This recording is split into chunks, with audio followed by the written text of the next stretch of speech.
If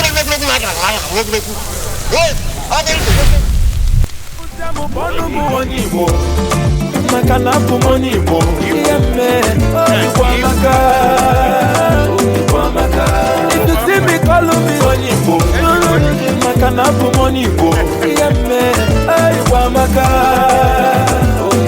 Anywhere I enter, they call me Onyibo. I'm Adam Augusto. Ndewo. Dalo. Obodo Avrugo bụ in ancient time Anshi Edobara Webja Fute Demo.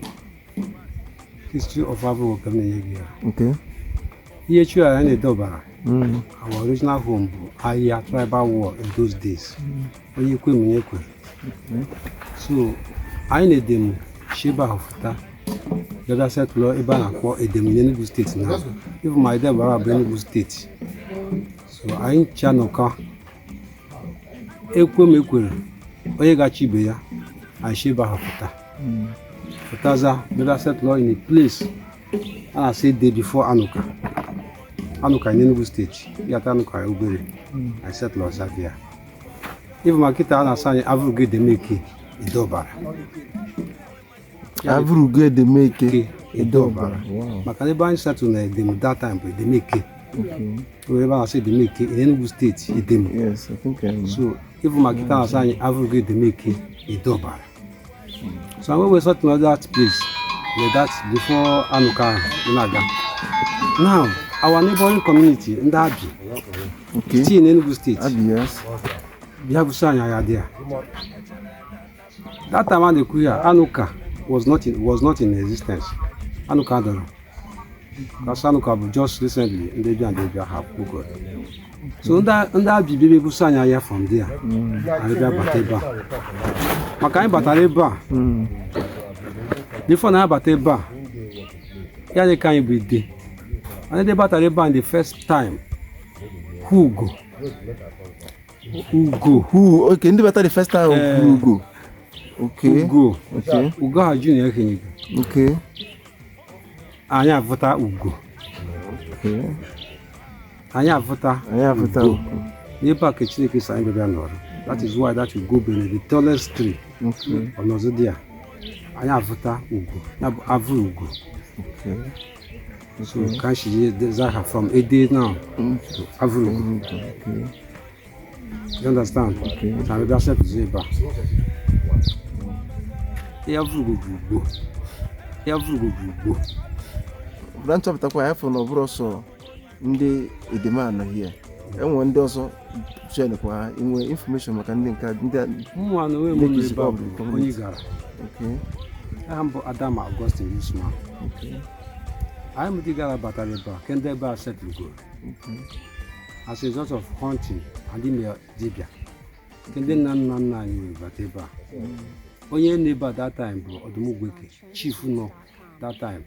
Odumu Ogwuke Gweke. Okay. When about that time we gara. Nyani. I will bro. Because that time had a small. I gonna be nyeso do. Ebe ha bu ni moshwa down. Okay. So kana bata. Ndavu gonna bata. Ụfọdụ settle up. Ụfọdụ zeteba. That is Keshi. And then we ebuchi asset of so Iban Iba Ekeda. Just to mortalize that name, Eke Avrugo, and they make Eke Anshi Bata. And we will measure Agma Eke.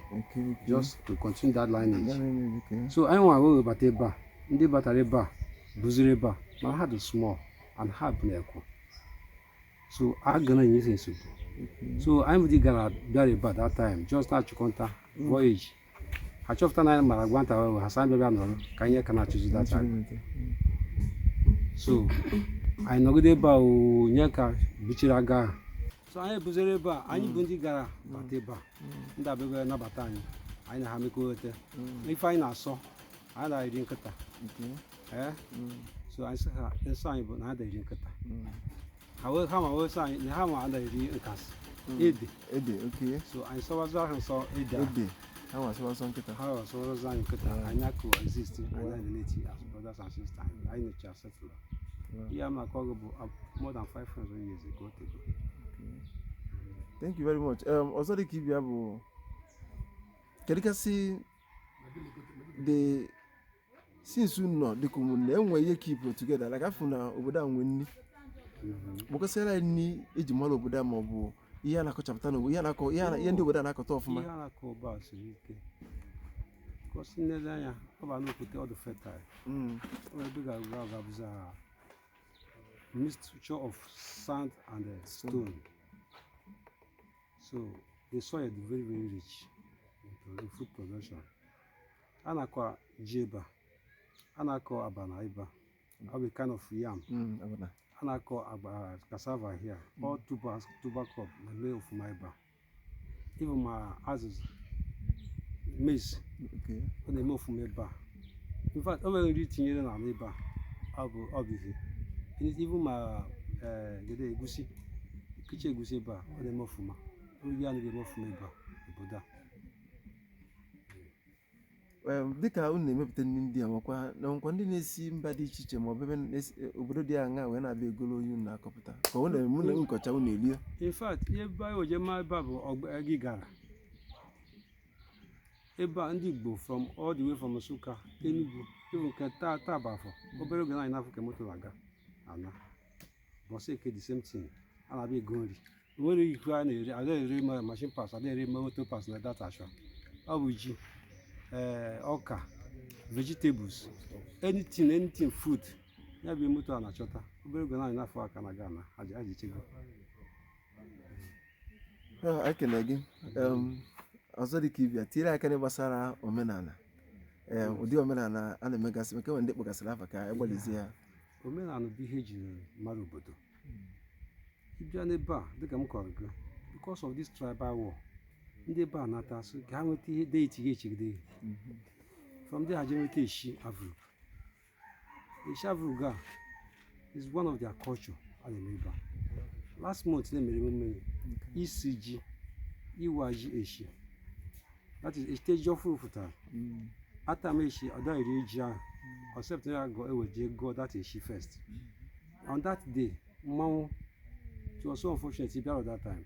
Mmanwụ niile na-eti itari obodo a in 100 of their foes a na-aga ebe a. Every believer of that eshi that deity ga-aga ebe a ije nye one complain or the other. Chewe m na family m afọ erugo this new year ọ ga-abụrụ anyị ihe ọma eshi Avrugo egochie anyị. Because of that eshi maka ihe ike aya. Do you understand?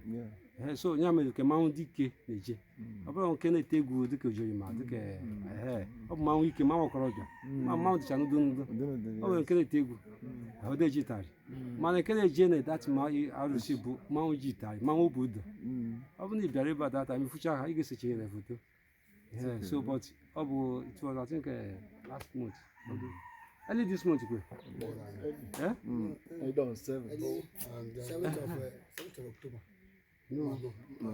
November.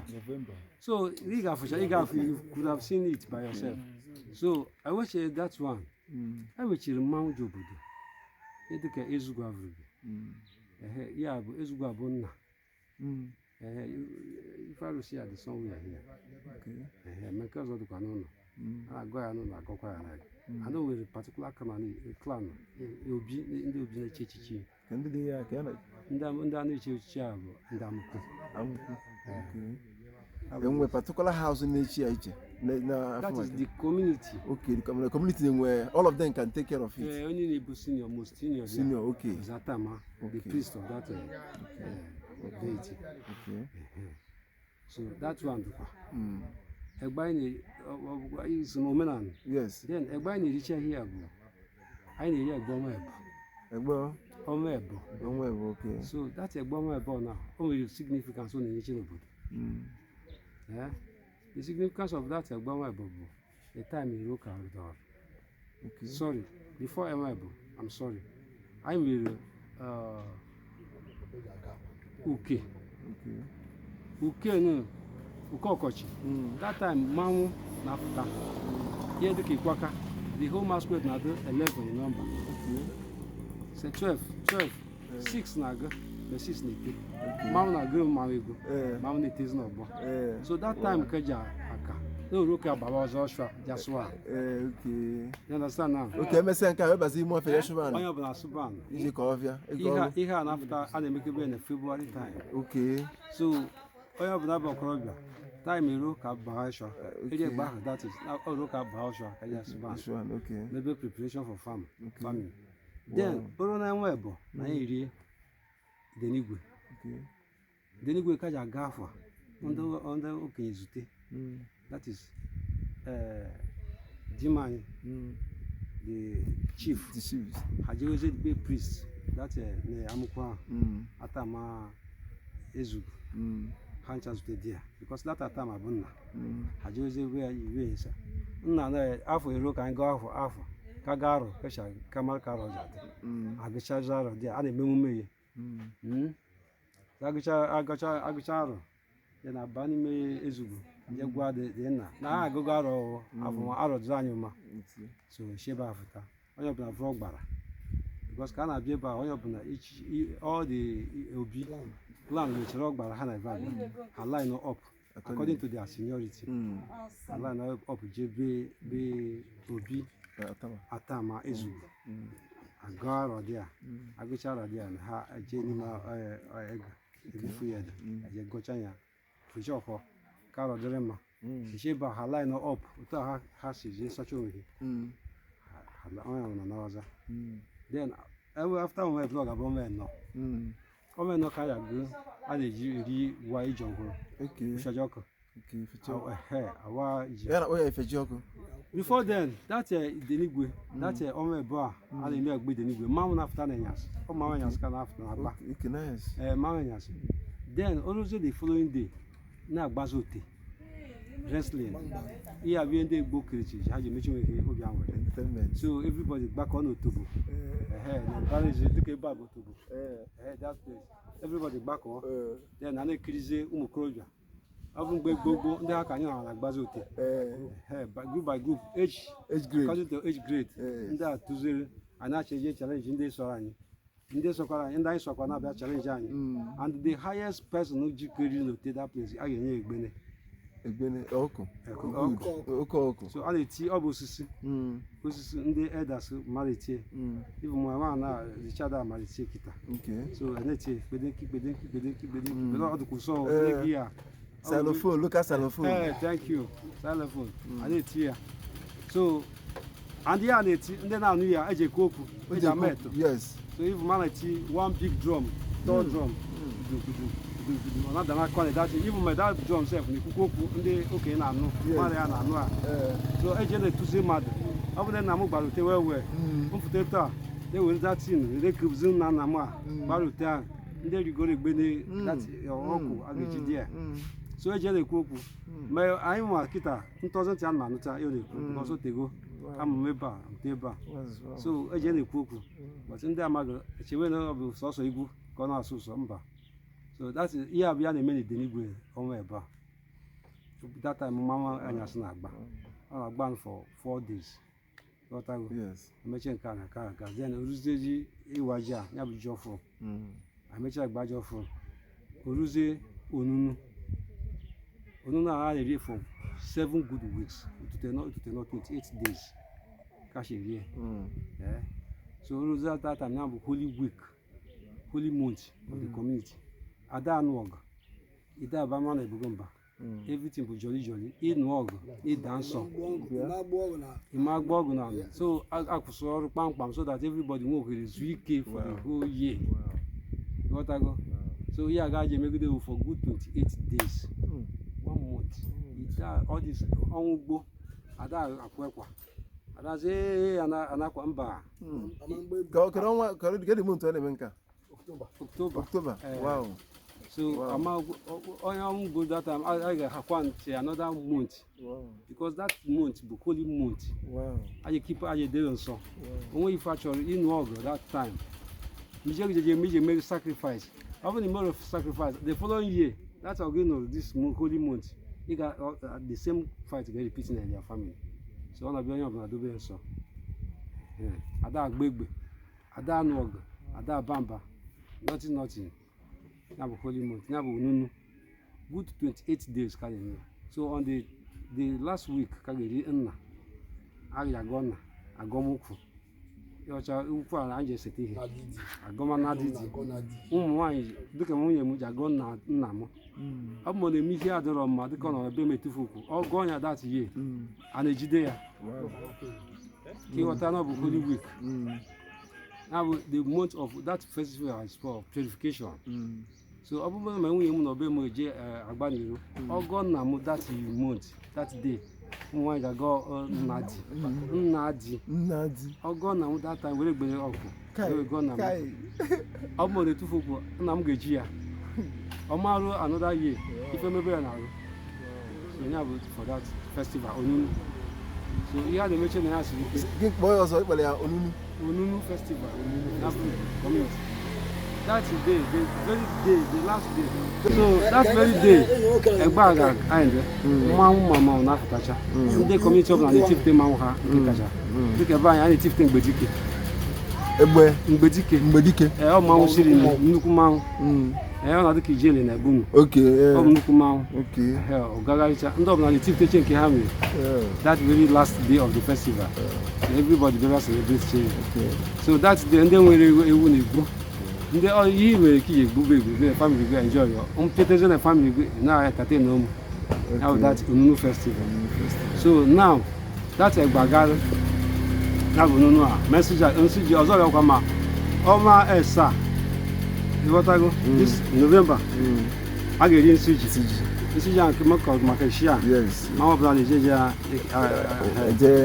shia acha culture anyị jiri ebe a. Daalụ, anyị kene gị. Nke bụ eziokwu bụ na ịkụziri anyị ọtụtụ ihe gbasara obodo a. Nwesị ka mkpata aka na ụzọ nke ọzọ. Unu enwekwa ndị nwepụtago nọchigasịrị anya na gọọmenti maka oge anyị na-abịa chọpụtara na obodo a na-ediri ọtụtụ ihe. Sewesị ka mmalụ nwegwukwa ndị unu nwepụta, ndị unu zọpụtara ama na gọọmenti, ọ bụgo na gọọmenti etiti nke Nigeria. Right from time go, anyị mechie mmadụ na gọọmenti. Mana ọ bụcha local. Gbogbo, anyị na-emechi mmadụ akị. Dimai, that is ndị chichi local chiefs. Ha na-represent anyị na gọọmenti. But recently, Chukwu na-enyezi anyị mmadụ. Ịwa n'ebe a, anyị dị far from the state capital. Chukwuenyego anyị mmadụ dịka Ignatius Amodu, Honorable Ignatius Amodu. Mgbe ọ bụrụ kọmishọna, ọ bụgo DG na steeti, bụgo kọmishọna na Kogi State ya. So mechimeko eme bụkwa ma federal kọmishọna. That time ọ bụrụ kọmishọna ebe a, onye go anyị police station, onye go anyị secondary school, onye go anyị court. This was his major achievement and some few employment o kwesịrị mmadụ. Now, I have another person now, Baron, of Commissioner today, Kogi State, Commissioner for Transport. You have your honors. So I know basically, and I only have Amazon. I know you can more and more people into government so that the buying is developed. Dalo, I can give up police again. Nkụzi gị na nkọwa ịkọwara anyị dokwara anya. Ọ bụ na igwe ozi ndị chere iji ohere a wee zijere ozi ekene na mba dị iche iche. Enweghị anya adịra ozi m na-agara ndị ji obodo a. Mmadụ dịka Dimai Gbaleko, a na-ekerekwe Baron, onye bụ commissioner today. Even if you just go up there, you can feel ebe egwuregwu borehole here. Of his efforts. Maka konye mere so kama aki ha dike ne omere omekwa ọzọ. So Chineke nke m na-ekene mostly sakpanya ya enye anyị mmadụ ga-anọchi anya anyị ebe representative in government nke ba anyị develop. Saje benye na commissioner ka anyị nwekwete gọvanọ, anyị na-enwezi ndị senator. So daalụ. Thank you very much. Dịka nsikwu aka m bụkwa Obinna Chukwueze. Anyị ka bụ ndị ezumezu Royal TV. Si Amaka mere gị n'ọbụla ohere nyere anyị na ehihie ọmalịcha ụbọchị a. Sị gị daalụ. Ndewo. Hey,